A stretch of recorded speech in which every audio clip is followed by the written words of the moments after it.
Tony is committed to changing healthcare for the better. As founder and chairman of the Caris Group and Sedera, Tony Dale has directly impacted the lives of millions of patients seeking the best possible care at fair and affordable prices. His interest in tackling the business side of healthcare began before his rude introduction to the American healthcare system when he injured his knee playing baseball and needed knee surgery. Tony founded the Caris Group in 1996 to help patients negotiate their exorbitant medical bills. And in 2014, recognizing the unmet needs in the traditional health insurance industry, Tony founded Sedera as an alternative medical cost-sharing solution. Please welcome Dr. Tony Dale.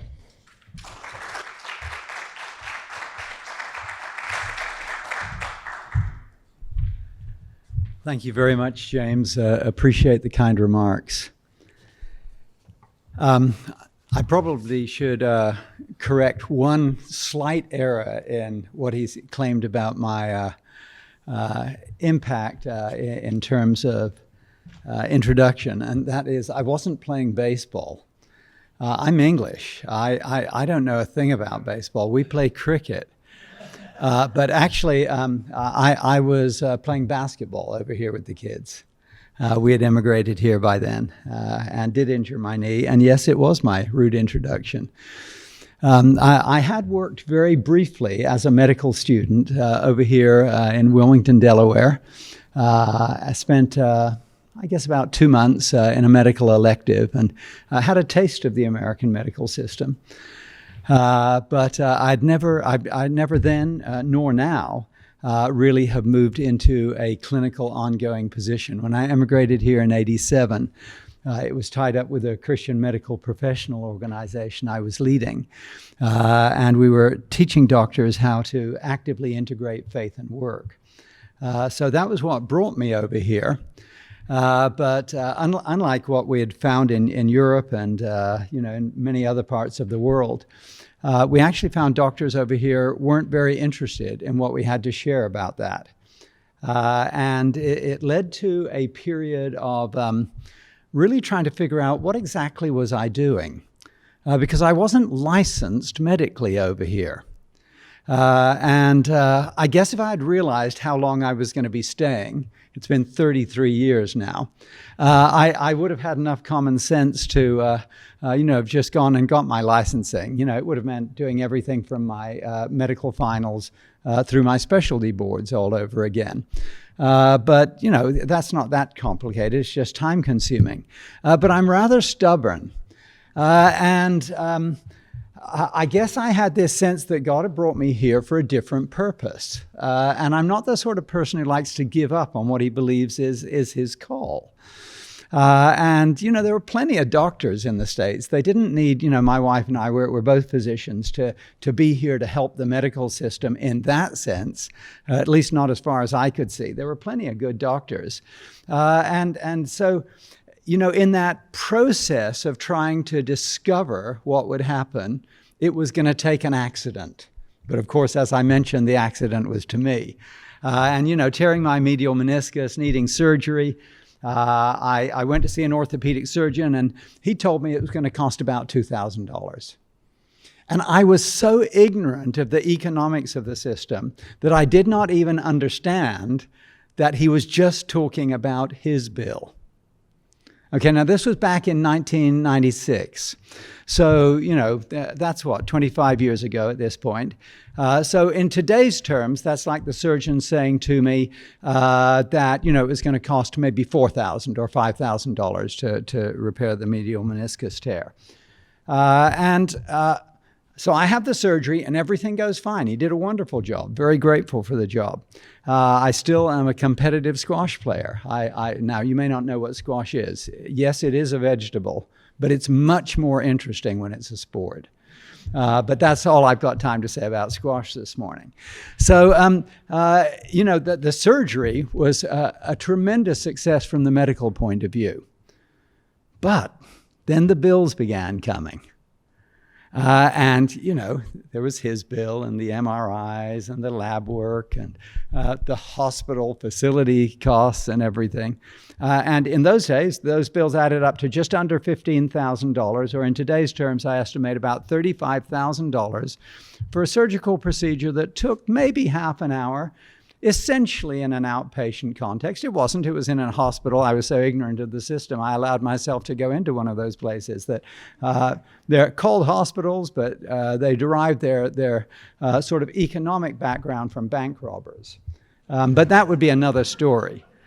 So I began to challenge the bills. Now, to my amazement, literally, this is what I did. I called up the surgeon and I said, excuse me, but, I think this $2,000 is a little bit expensive. And he said to me, well, what do you think would be fair?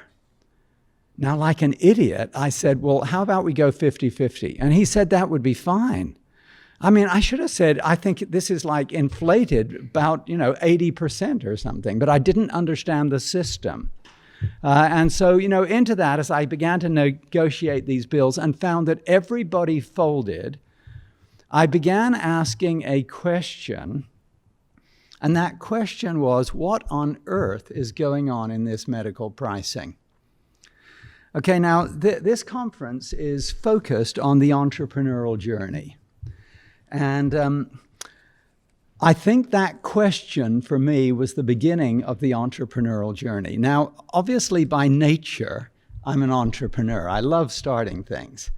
Whether it was, my medical practice in England or, whether getting involved and starting this medical professional organization I did and, working with thousands of physicians across the UK, or various other things. I now recognize looking back that I naturally like the process of creating things much more than I like the process of managing them. And so one of the things I've learned is that very quickly after I've created something, make sure you get people alongside you who are way better at what you're doing than you are. There's no need to be threatened by other people's skills. Okay, I hope I'm a really good doctor, but I promise you there are umpteen doctors way better than me. And so why not find a way to work with those people, if necessary, hire them if they want to be hired, but it's better if you can help them be creative and learn how to be entrepreneurial in their own work. And in that way you can begin to expand yourself into the areas that you're actually good at. And part of the entrepreneurial journey, I think, is beginning to understand yourself and your ideas in such a way that you're looking at how, as we saw, I love that, simple little cartoon video that you were just showing, talking about how we can bring value to people with the ideas that we have. Everything starts as an idea. Now, obviously, you may not come from the same faith background that I do, but for me, I look at everything that I see, and I read a verse like in Hebrews where it says, "By faith I believe that everything created came out of something that we would view as nothing." That somehow there is power in the ability to create that is innate in every human being if and when they want to put that to work. Because that's a reflection, if you like, of the image of God within us, that we like to be creative. And so, some people are artistic. That's not me. I can't even draw a stick figure where it can be looked at. In fact, I don't know if any of you play Pictionary, but my family love playing Pictionary with me because my drawings are so bad that it's like I'm, trying to be something from Saturday Night Live. So, needless to say that, there were various parts of the medical world and the medical training that didn't sit well with me because I don't think artistically. I think in concepts. I think in ideas. Well, there are some things that are pretty that caught my attention. I think it was my histology class on my first day of my second year at medical school, that I was looking down this microscope and I was supposed to be drawing what I could see of the cell structure. Well, first of all, I couldn't see much because I didn't know what I was looking for. And secondly, I couldn't have drawn it even if I had seen it properly. So I'm looking around the classroom and I see this gorgeous apparition in the row of microscopes behind me, who I've now been married to for almost 50 years. Now, the concept was clear, okay? But if you like, for me, I have to get the idea before I can then begin to imagine what I can do with the idea. Okay, so let's start with this first slide here. Our vision within Sedera, as we put it there, is to make high-quality, human, transparent solutions the new normal in healthcare. Okay, what on earth does something like that mean? Well, first of all, let's look at the slides. Now, I apologize that the picture is, in a sense, grossly out of proportion. When I produced this slide, which was in 2018, what I was saying was the ideas that we represent at the moment are that little square in the bottom right. Okay, now that square is far too big. This would be like a microscopic dot in the middle of the big pale blue space. In 2018, the concepts that FMMA represents, of which, what we're doing, trying to show a demonstrable alternative to the whole of the insurance system. They had barely begun to take shape in practice, let alone even in theory. One's constantly learning. One of the things that you begin to understand about life is that as you take steps, Jesus actually told a parable about this. He said, if you'll use the one talent you've been given, but in that story the guy buried it, okay, something could happen with it. Now, it's fascinating when you look at it in that sense at biblical economics, that the idea that you're given a talent and you just put it in the bank, even to get interest, is like, that would be despised. Okay, what you're supposed to do, and the guy with 2 talents and the guy with 5 talents in that story, is they use their talent. And it's fascinating that in that sort of economic environment, they didn't make a 10% profit, they doubled it. Okay? And why shouldn't we be thinking in business terms where instead of making fractions of a percent, we're looking at how we can bring enough good to society that we can actually multiply in such a way that things move in an exponential fashion, and I'm going to talk about that in another moment. But for me, as I began to explore these ideas, I realized that we could do something at a grassroots level that linked with all sorts of other people who were doing things. If we viewed this as the healthcare sort of ecosystem, these ideas in the last few years would be viewed as that little dot at the big, in the earliest part of the picture. But over the next few years, why shouldn't we come to a place where our understanding of free market economics is such, and our expressions where we've learned by trial and error, by the profit and loss that we were just hearing about, are demonstrably better than the absolute sort of morass of problems that exist within the current economic structure. There are powerful ways where we can impact and change the structure. And I want to sort of mention a few of the principles that for me were foundational in my thinking as I looked at a situation and decided that there had to be better ways of doing things. And some of these are just very simple, if you like, principles. I guess for me, it began because of my injury. And so the idea of the lack of transparency in cost in healthcare was very offensive to me. I really believe that as a physician, as a family doctor, by sort of training and practice over many years, that when you don't have finances as a part of the relationship between the doctor and the patient, And when you move a third-party payer into the process, you remove the financial transaction between the doctor and the patient. That what you actually do in removing the finances is that you remove the relationship in most cases. Let me briefly explain what I mean. So I don't want any of this to sound in any way sort of confusing or highfalutin. I mean that in England, as I looked at how most family doctors looked after their patients, and I even saw these attitudes absolutely beginning to grab me, there were times where I almost despised my patients because they were coming with such trivial, nonsensical things, and they were wasting my time.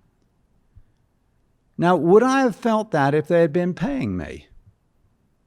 No, I would have listened. If she wanted to talk about her cough or her cold and felt it was worth coming to see me, and there had been some sort of financial transaction, I wouldn't have been tempted to move, I think, in that sort of direction of thinking like this is a waste of my time. Okay, there is something about building mutual respect in the actual transfer of economic value that says that the patient values me and I value them. So, I could jump to an article I read just the other day. I think it was in the New York Review of Books. And the writer, he's a historian by background, but he was describing his recent experience of the medical system.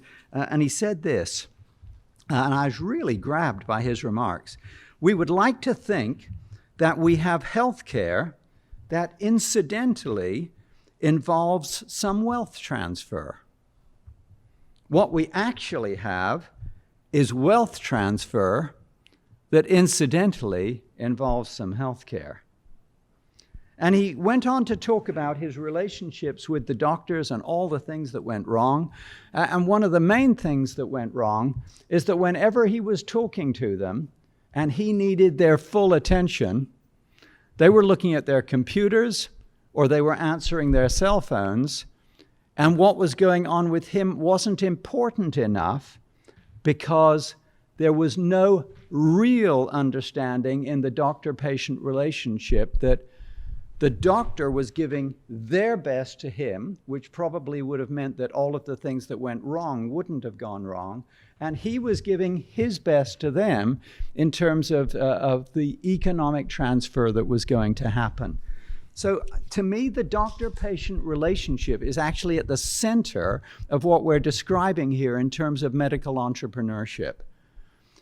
It's central because actually in healthcare, you basically have two sides. You have the patient and the physician.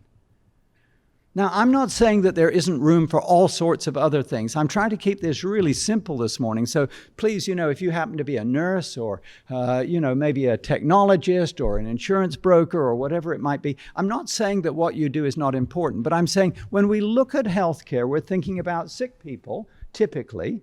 That in itself is a problem. That's actually a sickness system rather than a health system. It'd be really nice if we began to think in terms of health care in such a way that the emphasis was before the illness to prevent the illness as much as possible. But, again, without going into depth in many of these types of areas, I think it's important that we again put the patient as the consumer right at the core of what's going on, and that we create systems that says, Mr. Patient, you're the most important person in this system, because you as the consumer have a need that you want to have met, and we're looking at how we can, through the power of the market, bring the best possible quality of care to what you need. And again, I wish we had time to explore these sort of concepts and ideas, but medicine is really the only thing I'm aware of in the sort of massive economy where in a country like the United States, and it would be true but modified even more in other sort of Western nations that all tend to have some sort of variant of socialized medicine, that in medicine there is an inverse proportion between cost and quality. Okay, meaning that the more you pay, the less likely you are to get good quality. Okay, now this is bizarre, and it's completely misunderstood, not only by most people in the profession, but by virtually everybody involved in medical policy and the consumers, because it's unimaginable. I mean, if I go to buy a car and I have a choice between a BMW or a Ford Fiesta, I understand why I'm paying twice as much for the BMW as I am for the Ford. Okay, that's a choice I understand, and I can make a rational choice. And if I want to and I can afford to spend enough money, I'm probably going to buy the BMW. And that's a rational choice. Whereas in healthcare, if I'm spending twice as much to have my gallbladder removed over here as I am here, I am probably going to get a better experience and a better cost. And if we're talking in terms of Surgery Center of Oklahoma, since we're in this august company today, well, I'm definitely going to get a better experience and a better cost.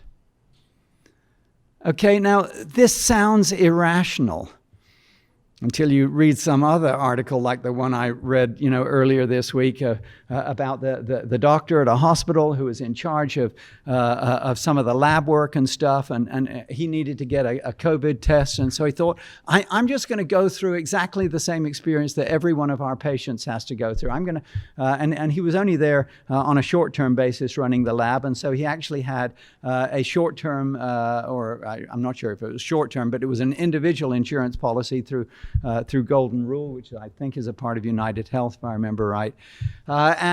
So he wanted to experience what everybody else experienced. So he just went in to get a COVID test like everybody else would.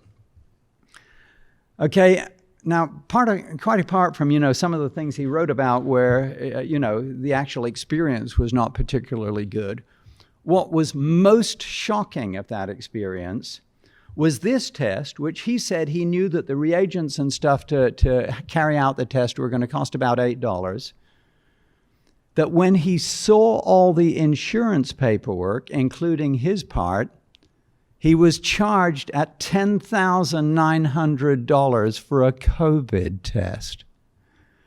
And he said the most shocking thing about it all is that his insurance company paid it in full.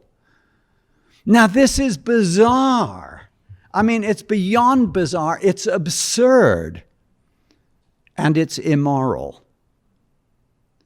Okay, and we need to understand these issues because these begin to drive, in a sense, some of the issues of vision.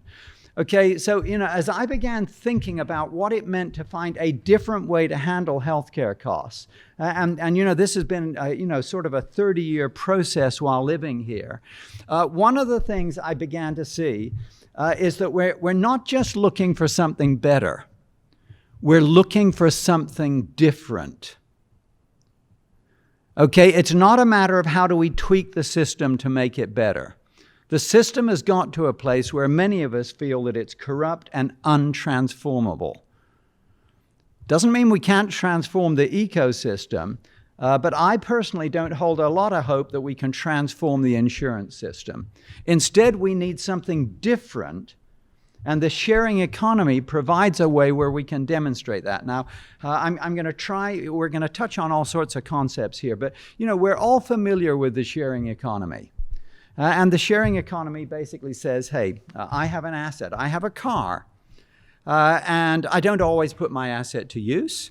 And I've got some spare time on my hands. That's also an asset. So now, through the wonder of the sharing economy and the genius of, the people who started Uber or Lyft or similar organizations, I can take my asset and I can make it available to a public who needs it. And they find that they feel safer with Uber. Where they know the name of their driver, they can see the license plate number, there's no worry, they don't have the inconvenience of standing out in the rain trying to hail a taxi that was never going to stop for you anyway. There's just a much better approach. Who could have imagined it 15 years ago? But someone had an idea and they said, I can do something good that betters humanity through this idea. And now ordinary people can exchange their assets for someone else's liability, the need of a ride. And in that situation, we make money on our asset. Okay, healthcare sharing is the flip side of that approach. or what we deliberately call medical cost sharing because we think it's a more accurate description, and because we love the Christian ministries and what they've done in healthcare sharing. But it's really important, I think, and we're going to get onto this in a moment, that we don't think about this as some sort of solution that's only for people of faith, off in a corner, sort of regulated by the government and restricted to a tiny part of the population. But instead, we begin to understand the nature of the economic transaction, which is the sharing, the whole sharing economy flipped in its orientation to where we learn how to share our liabilities with people who have assets. Now, my asset in this case is my health, and the vast majority of my time I'm healthy. But I recognize that there will be times that come when there are things that cost more than is easy for me to pay out of my pocket. Okay? Now, I'd be getting into deep water here because I don't want to inadvertently redefine what we're doing, but the original idea of insurance was actually remarkably like what I'm talking about. You didn't buy insurance so that you could pay for oil changes in your car. I mean, we'd be paying $300 for an oil change if that was the case, especially if the government was regulating it. Okay, but instead, we buy insurance if something catastrophic happens. That's the idea. Now, health insurance has long ago stopped being insurance. It's an extremely expensive way of prepaying for things that you know are going to happen. Okay, and it's a failure because you can't handle health insurance in that fashion.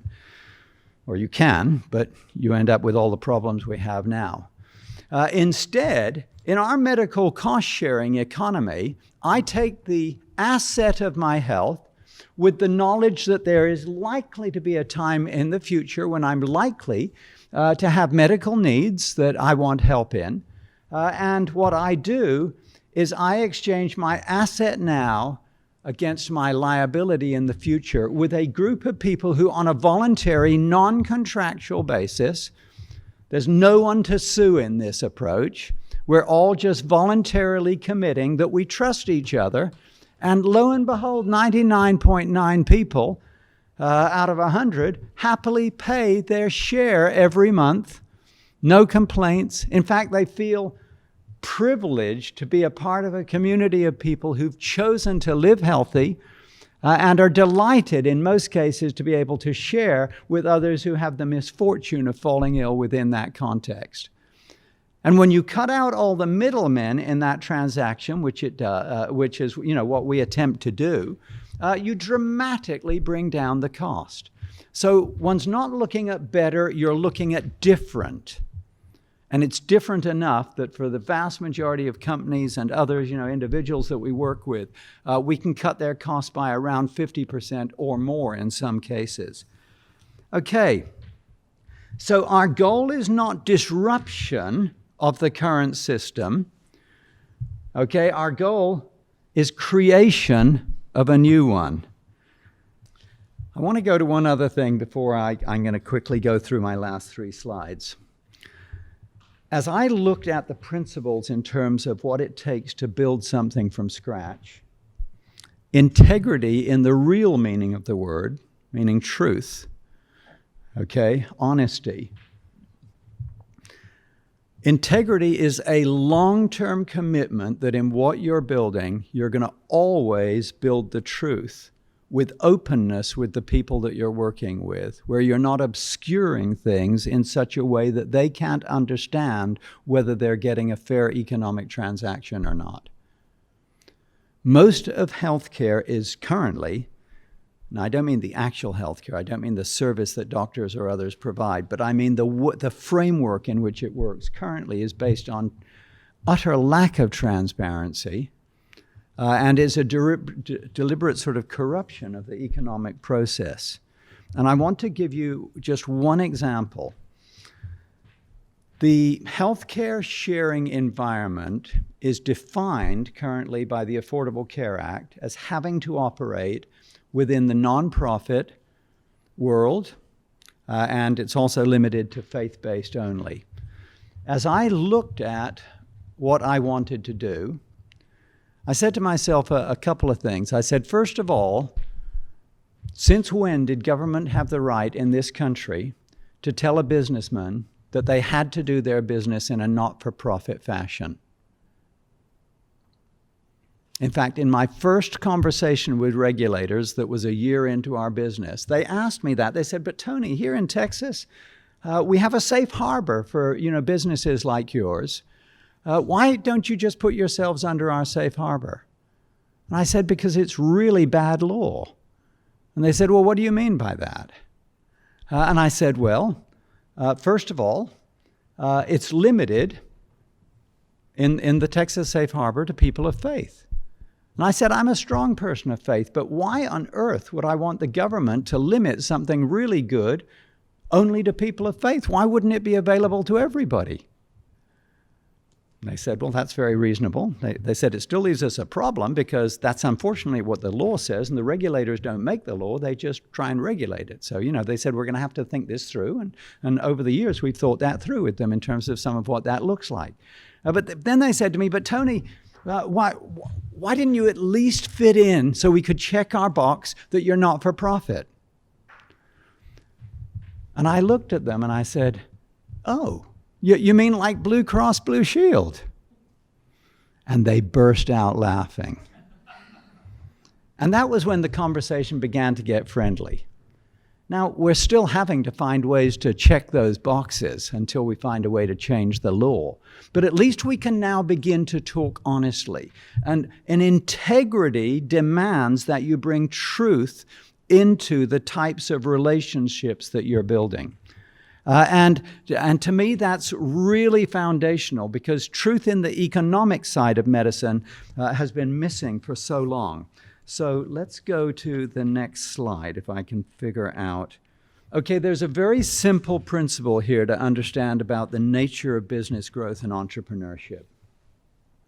I want you to look at the chart of our growth, which only goes up currently to obviously to 2020, and so the rest is pure conjecture.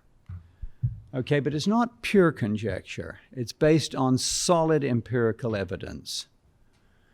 Okay, if you understand the nature of the numbers in exponential growth,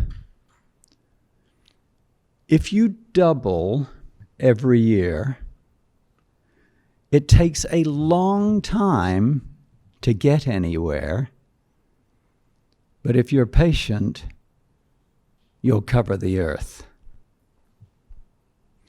The story is told of an Indian emperor who was very powerful and very arrogant and one of the early players of chess.